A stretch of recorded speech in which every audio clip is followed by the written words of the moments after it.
Hello friends, you are welcome in our YouTube channel GS with AS. Today we will discuss about Mughal history. ठीक है, आज हम Mughal history के बारे में पढ़ेंगे। मुग़ल हिस्ट्री हमारे जितने भी कंपटीशन के एग्ज़ाम होते हैं, चाहे वो एसएससी है, यूपीएससी है, चाहे स्टेट लेवल का कोई एग्ज़ाम है, उसमें क्या होता है कि मुग़ल हिस्ट्री से क्वेश्चन पूछे जाते हैं। तो मुग़ल हिस्ट्री क्या है कि जो हमारे मुग़ल्स हैं, मुग़ल्स को दो पार्ट्स में डिवाइड किया गया है। एक को कहते हैं फर्स्ट मुग़ल, एक को कहते हैं फर्स्ट मुग़ल्स। ठीक है, इनका टाइम पीरियड कब से कब तक होता है? इनका टाइम पीरियड होता है 1526 से लेके 1707 तक। ये जो टाइम पीरियड होता है, इस टाइम में जितने भी मुग़ल्स आते हैं सारे के सारे ताकतवर होते हैं। ये बाबर से स्टार्ट होता है, बाबर से शुरू होके और कहाँ तक जाता है? औरंगजेब तक। ठीक है, कहाँ तक जाता है ये? औरंगजेब तक, बाबर से लेके औरंगजेब तक। और जो लेटर मुग़ल्स हैं हमारे, लेटर मुग़ल्स हैं, उनमें क्या है कि वो सारे के सारे मुग़ल्स इतने ताकतवर नहीं होते। मुग़लों का राज है, औरंगजेब के बाद क्या होता है, धीरे धीरे ख़त्म होना स्टार्ट हो जाता है। और ये मुग़ल्स हैं, इन मुग़ल से बहुत कम क्वेश्चन पूछे जाते हैं। तो इन मुग़ल्स की जो वीडियो है वो केवल एक वीडियो बनाएंगे, लेकिन ये जो 1526 से लेकर 1707 तक मुग़ल्स हैं, इनसे बहुत सारे क्वेश्चन पूछे जाते हैं। तो इनकी हम बहुत सारी वीडियो बनाएंगे। हम इनकी कम से कम भी 5 या 6 वीडियो में पूरी मुग़ल हिस्ट्री हमारी कंप्लीट होगी। ठीक है, अब देखो, सबसे पहले बाबर, भारत में मुग़ल एम्पायर को स्थापित करने वाले सबसे पहले जो शासक है वो कौन है? बाबर। ठीक है, बाबर का पूरा नाम जहीर उद्दीन मोहम्मद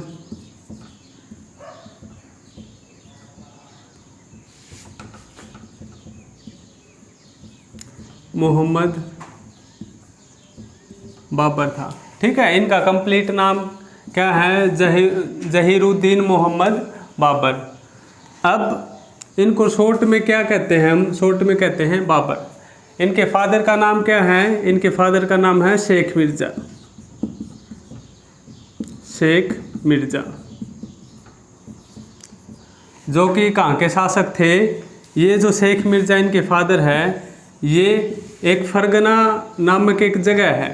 ठीक है, आज वो जगह कहाँ पे है? उज़्बेकिस्तान में। कहाँ पे है? उज़्बेकिस्तान में, फरगना। तो इनके फादर इस फरगना के शासक थे। आज के टाइम पे कहाँ है ये? उज़्बेकिस्तान में। ठीक है, तो फरगना के शासक थे। लेकिन क्या होता है कि 1494 में, 1494 में क्या होता है कि इनकी फादर की डेथ हो जाती है। और इनकी फादर की डेथ के बाद फरगना के शासक कौन बनते हैं? बाबर। कौन बनते हैं? बाबर। ठीक है, तो बाबर इनकी फादर की डेथ के बाद फरगना के शासक बनते हैं। अब क्या होता है कि बाबर होते हैं, ये 1507 में बादशाह का टाइटल अडॉप्ट करते हैं। ठीक है, किसका टाइटल? बादशाह का।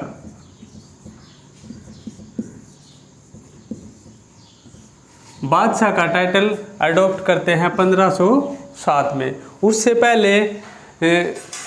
पहले जो इस्लाम के जितने भी राजा होते थे वो सुल्तान का टाइटल अडॉप्ट करते थे। तो बाबर ने किसका टाइटल अडॉप्ट किया? सबसे पहले बादशाह का। ठीक है, तो बादशाह बनने वाले ये पहले शासक थे। अब देखो, बाबर के टोटल 4 लड़के थे। कौन कौन? हुमायूं, सेकंड कामरान,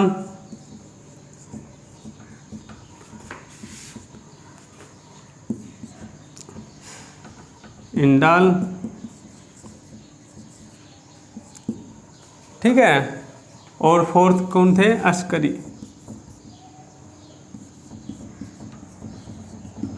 तो बाबर के 4 बेटे होते हैं, जिनमें से हम हुमायूं के बारे में पढ़ेंगे, क्योंकि बाबर के बाद जो बादशाह बनते हैं हमारे भारत में, नेक्स्ट बादशाह दिल्ली पे राज करते हैं, वो कौन होते हैं? हुमायूं। ठीक है। अब कितने बेटे होते हैं इनके? 4।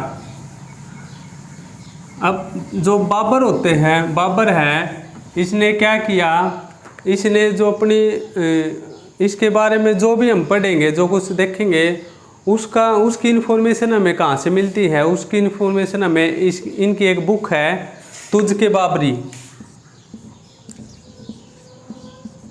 तुज़्क़-ए बाबरी, ठीक है। ये एक बुक है तुज़्क़-ए बाबरी। इसमें से हमें सारी की सारी इन्फॉर्मेशन मिलती है बाबर के बारे में, ठीक है, जिसको हम बाबरनामा भी कहते हैं। क्या कहते हैं? बाबरनामा। ठीक है, क्या कहते हैं? बाबरनामा। ये तुज़्क़-ए बाबरी, ये बाबर की ऑटोबायोग्राफी है।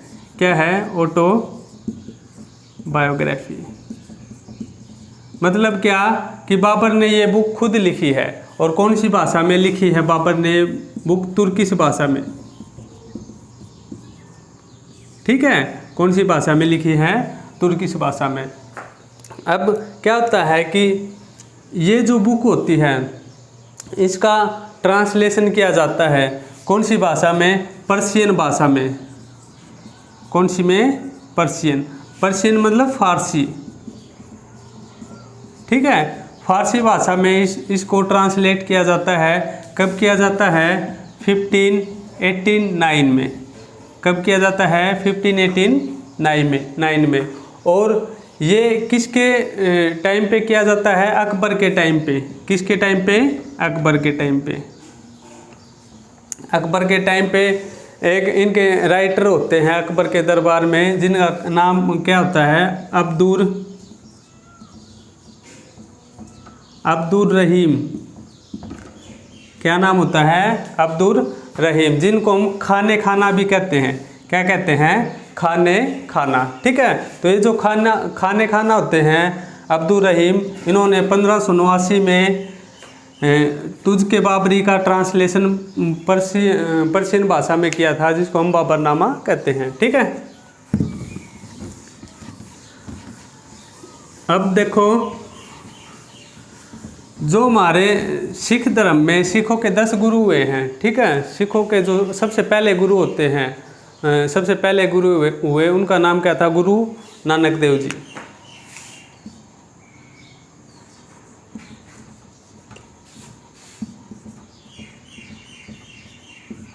नानक देव जी। तो गुरु नानक देव उसी टाइम पे होते हैं जिस टाइम पे बाबर होते हैं। मतलब ये उनके समकालीन होते हैं। कौन होते हैं? समकालीन, कंटेम्परेरी।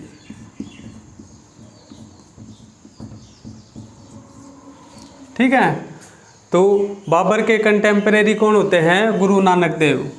ये कौन होते हैं? सिखों के फर्स्ट गुरु, जिन्होंने सिख धर्म चलाया था। ठीक है, लास्ट गुरु कौन होते हैं? सिखों के लास्ट गुरु होते हैं गुरु गोविंद सिंह। और उसके बाद फिर जो सिख धर्म है उसमें गुरु की जो प्रथा होती है वो खत्म हो जाती है। ठीक है,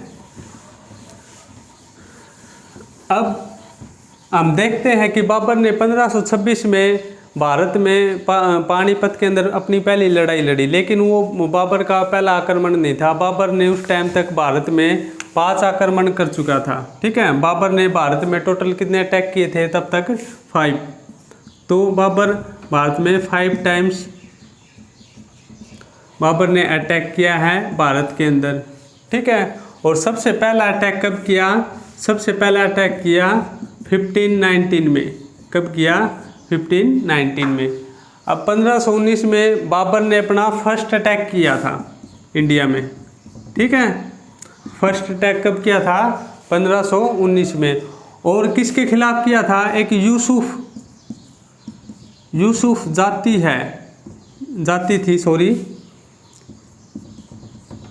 जाति के खिलाफ। ठीक है, इन्होंने एक विद्रोह किया था और इनके खिलाफ क्या है, बाबर ने अपना फर्स्ट अटैक किया था।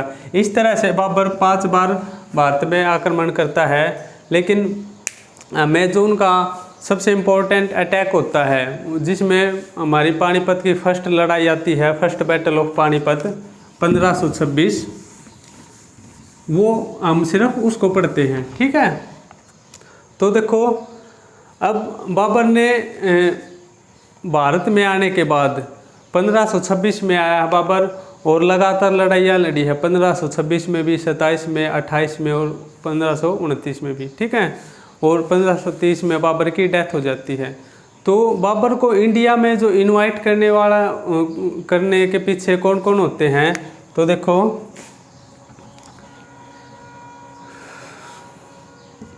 Invitation to Babar.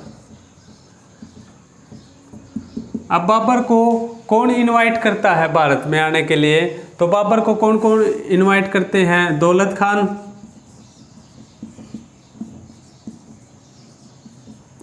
ठीक है। दौलत खान कौन होते हैं, ये पंजाब के सूबेदार होते हैं। कहाँ के सूबेदार होते हैं, पंजाब के।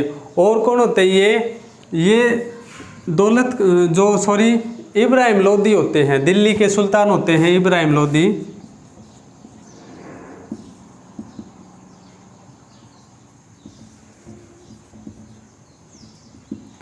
उनके रिलेटिव होते हैं, ठीक है, उनके रिलेटिव होते हैं इब्राहिम लोदी के। और second Rana Sanga.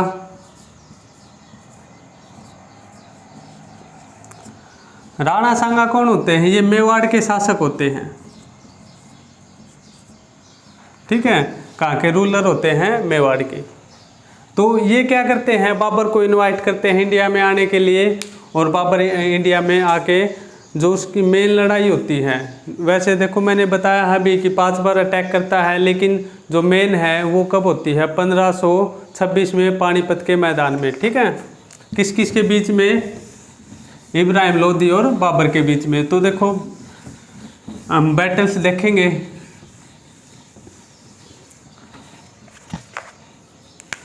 Battles fort by Babar, ठीक है।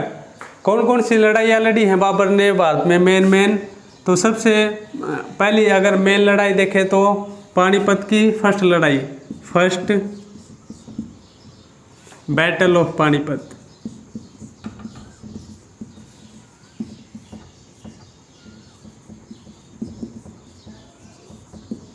ठीक है, फर्स्ट बैटल ऑफ पानीपत। ये कब होती है, ये हमारी अप्रैल में होती है, अप्रैल 1526 में। कब होती है, अप्रैल 1526 में। किस किस के बीच में होती है, ये होती है हमारी बाबर, एक साइड में कौन होता है, बाबर, और दूसरी साइड में कौन होता है, दिल्ली का सुल्तान इब्राहिम लोदी,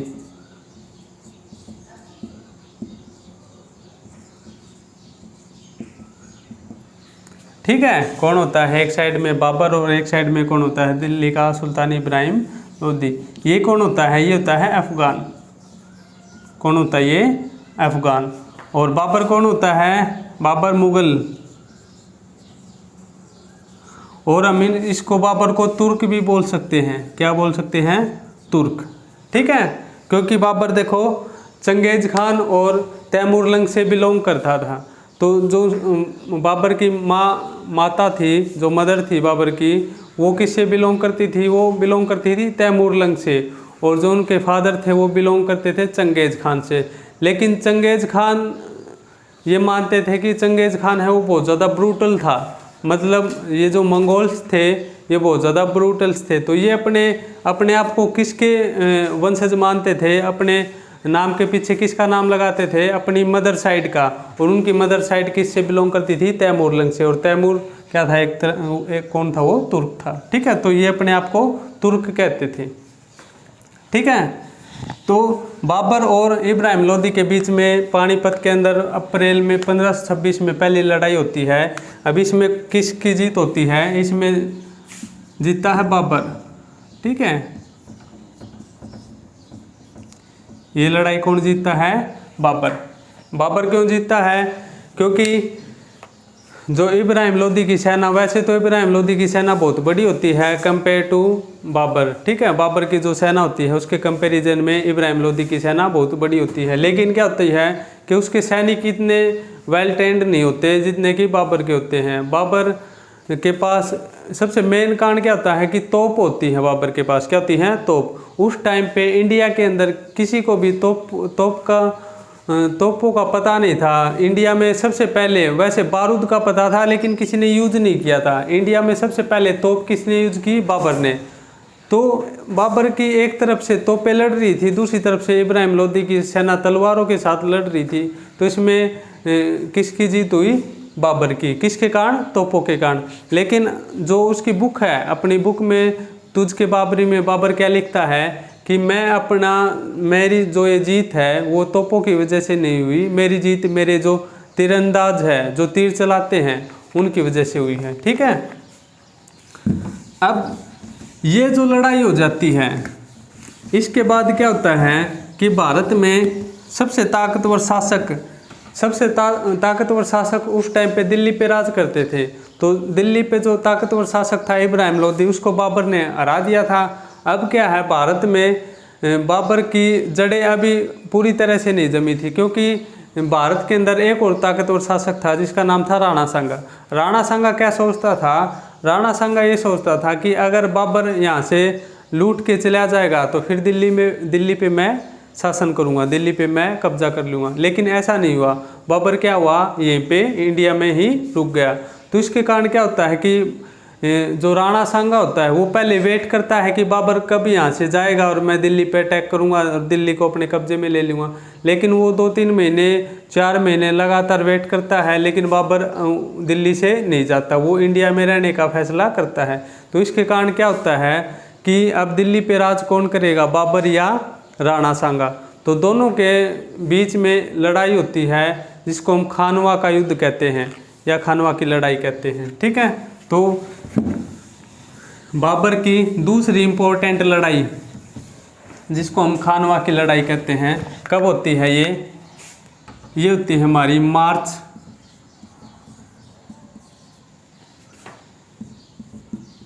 1527 में। ठीक है, नेक्स्ट ईयर ही होती है लड़ाई। और किस किस के बीच में होती है? ये होती है बाबर और राणा सांगा।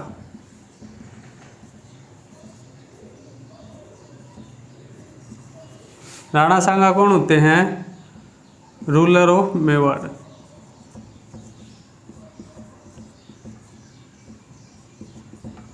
ठीक है, तो 1527 में खानवा एक जगह होती है, खानवा। ठीक है, खानवा के अंदर होती है लड़ाई। कब? 1527 में। किस किस के बीच में? बाबर और राणा सांगा के बीच में। बाबर क्या है? मुगल, और राणा सांगा ये राजपूत। तो इन दोनों के बीच में दिल्ली के लिए लड़ाई होती है 1527 में। अब इसमें भी क्या होता है, अब देखो राणा सांगा एक बहुत ही ताकतवर शासक थे। तो क्या होता है कि जो मुगलों की सेना होती है, बाबर के सैनिक होते हैं, वो मना कर देते हैं लड़ाई के लिए कि हम राणा सांगा से लड़ाई नहीं लड़ेंगे, क्योंकि अब हमें वापस अपने देश जाना है और ये शासक है राणा सांगा बहुत ताकतवर है, हमें हरा देगा। लेकिन बाबर क्या करता है, अपने सैनिकों की जो ताकत है या उनका हौसला बढ़ाने के लिए क्या करता है, वो जिहाद का नारा देता है। किसका नारा देता है? जिहाद का। ठीक है, भारत में ये नारा सबसे पहले बाबर ने ही दिया है, जिहाद का। जिहाद का मतलब क्या होता है? जिहाद का मतलब ये है, बाबर कहता है उनको कि मरना सबको है, आप एक योद्धा की मौत मरो, जिससे क्या होगा कि आपको, जैसे हम कहते हैं अपने हिंदू धर्म में कि स्वर्ग मिलेगा, तो जिहाद में क्या होता है, ये बाबर कहता है कि अगर आप एक सैनिक की मौत, योद्धा की मौत मरोगे तो आपको अल्लाह के वहाँ पे जन्नत मिलेगी। क्या मिलेगी? जन्नत। ठीक है, तो सबसे पहले जिहाद का नारा इसी लड़ाई में बाबर ने अपने सैनिकों का हौसला बढ़ाने के लिए दिया था। ठीक है, दूसरा उन्होंने क्या किया था इस लड़ाई से पहले कि मैं शराब कभी नहीं पीऊँगा। ठीक है, शराब छोड़ने का उन्होंने क्या एक डिसीजन लिया था इस लड़ाई में कि अल्लाह से वो रिक्वेस्ट करते हैं कि अगर मैं ये लड़ाई जीत जाता हूँ तो मैं कभी भी शराब नहीं पीऊँगा। ठीक है, और इसमें क्या होता है कि इसमें भी बाबर की जीत होती है। किसकी जीत होती है? बाबर की। कौन जीता है इसमें? बाबर। ठीक है, और हार किसकी होती है? राणा सांगा की। राणा सांगा की हार होती है, लेकिन राणा सांगा इस युद्ध में मारे नहीं जाते, वो इस युद्ध से भाग के चले जाते हैं। ठीक है, युद्ध छोड़ के चले जाते हैं। और फिर थोड़े दिन में क्या होता है कि राणा सांगा के ही कोई मतलब करीबी उनको पॉइजन दे के मार देते हैं। ठीक है, जब ये लड़ाई बाबर जीत जाता है, जीतने के बाद बाबर गाजी की उपाधि धारण करता है, टाइटल ऑफ गाजी। ठीक है, गाजी, टाइटल ऑफ गाजी। गाजी का मतलब होता है योद्धा। गाजी का मतलब क्या होता है? योद्धा। ठीक है, तो इस लड़ाई के बाद वो गाजी की उपाधि धारण करता है। देखो, बाबर ने 2 उपाधियां ग्रहण की है। ठीक है, 2 नहीं 3, सॉरी 3। सबसे पहले बादशाह बना, वो बादशाह की उपाधि ग्रहण की। उसके बाद उसने गाजी की उपाधि ग्रहण की, और वो उसको लोग कलंदर भी कहते थे। क्या कहते थे? कलंदर। ठीक है, कलंदर का मतलब होता है दयालु। कलंदर का मतलब क्या होता है? दयालु। तो बाबर ने अपने पूरे जीवन में 3 उपाधियां ग्रहण की, कलंदर, बादशाह और गाजी। ठीक है, तो इस युद्ध में क्या होता है? राणा सांगा की हार होती है और बाबर की जीत होती है।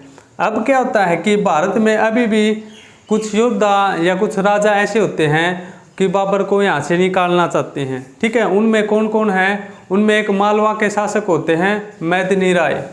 ठीक है, तो नेक्स्ट लड़ाई बाबर की मैदिनी राय के साथ होगी, और ये कहाँ पे होगी? चंदेरी में। चंदेरी नामक एक जगह होती है, वहाँ पे होगी ये। ठीक है, कब होती है ये? जनवरी में। जनवरी 1528 में। कब होती है? जनवरी 1528 में। कहाँ पे होती है? चंदेरी नामक जगह है एक, चंदेरी। ठीक है, इसको बैटल ऑफ चंदेरी कहते हैं, बैटल ऑफ चंदेरी। किस किस के बीच में होती है? ये होती है हमारी बाबर, एक साइड में कौन है? बाबर, और एक साइड में कौन है? मैदिनी राय। ठीक है, मालवा के शासक होते हैं, रूलर ऑफ मालवा। ठीक है, मालवा मध्य प्रदेश को कहते थे पहले। ठीक है, तो क्या होता है इसमें भी किसकी जीत होती है? बाबर की। कौन जीतता है यहाँ पे? बाबर की, और मैदिनी राय की हार होती है। ठीक है, तो इस तरह से भारत में जो बाबर के खिलाफ जो भी राजा आवाज़ उठा रहा था, उसको धीरे धीरे बाबर शांत करता जा रहा था। ठीक है, लेकिन अभी भी क्या होता है कि एक शासक, कुछ शासक, देखो सबसे पहले अफगानों के खिलाफ लड़ाई लड़ी थी बाबर ने। किसके खिलाफ लड़ी थी? अफगानों के खिलाफ। लेकिन अभी भी कुछ बंगाल के अफगान, बिहार के अफगान अभी भी ये सोचते थे कि हम बाबर को यहाँ से निकाल देंगे। तो वो क्या होते हैं, 1529 में मई 1529 में फिर से इकट्ठा होते हैं। कौन? सारे के सारे अफगान।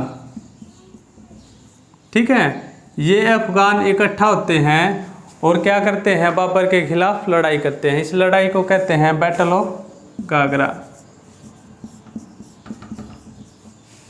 Battle of Ghaghara.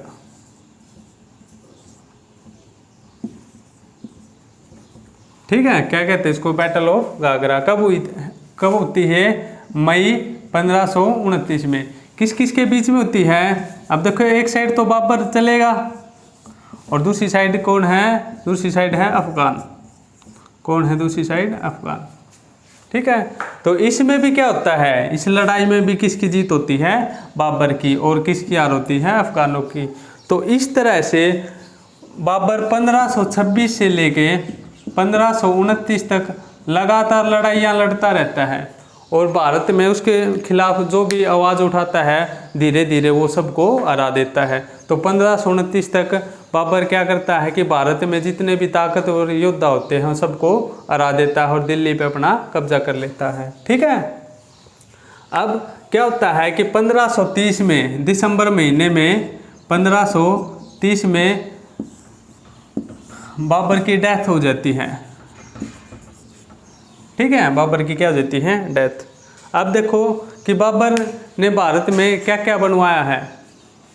पहले हम इसके टॉम के बारे में बात कर लें कि इसका मकबरा कहाँ पे है। इसका टॉम देखो, जब बाबर मरा तो सबसे पहले बाबर को आगरा में दफनाया गया था। कहाँ पे दफनाया था? आगरा में। लेकिन फिर थोड़े टाइम बाद इसका मकबरा कहाँ पे बनाया गया? काबुल में। कहाँ पे? काबुल में। ठीक है, अब बाबर ने भारत में क्या क्या बनवाया? बाबर ने सबसे पहले भारत में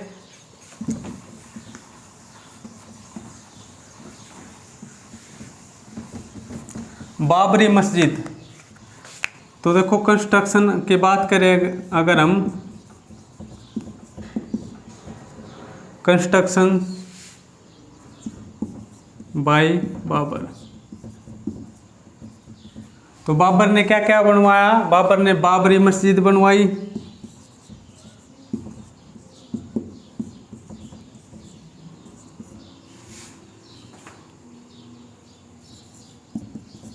बाबरी मस्जिद कहाँ पे है? ये यूपी के अंदर अयोध्या में। ठीक है, जहाँ पे राम मंदिर और मस्जिद का विवाद है यूपी के अंदर, वहाँ पे ये बाबरी मस्जिद किसने बनवाई? बाबर ने। और क्या? दिल्ली में दिल्ली में नहीं, पानीपत में काबुली बाग। ठीक है, काबुली बाग कहाँ पे? ये पानीपत में। ठीक है, तो ये दो मेन कंस्ट्रक्शन होती हैं जो बाबर करवाता है। और बाबर देखो बागानों का, बाग का बहुत शौक रखता है। वो काबुल के अंदर एक अपना बाग लगवाता है जिसको गार्डन ऑफ बाबर कहा जाता है। ठीक है, तो इस तरह से 1526 में बाबर भारत में आके 1530 में उसकी डेथ हो जाती है। और बाबर से हमने लगभग सभी इम्पोर्टेंट जो क्वेश्चंस है वो कंप्लीट कर लिए हैं। ठीक है, इनको क्वेश्चंस की फॉर्म में आप स्टडी कर सकते हो। Thank you.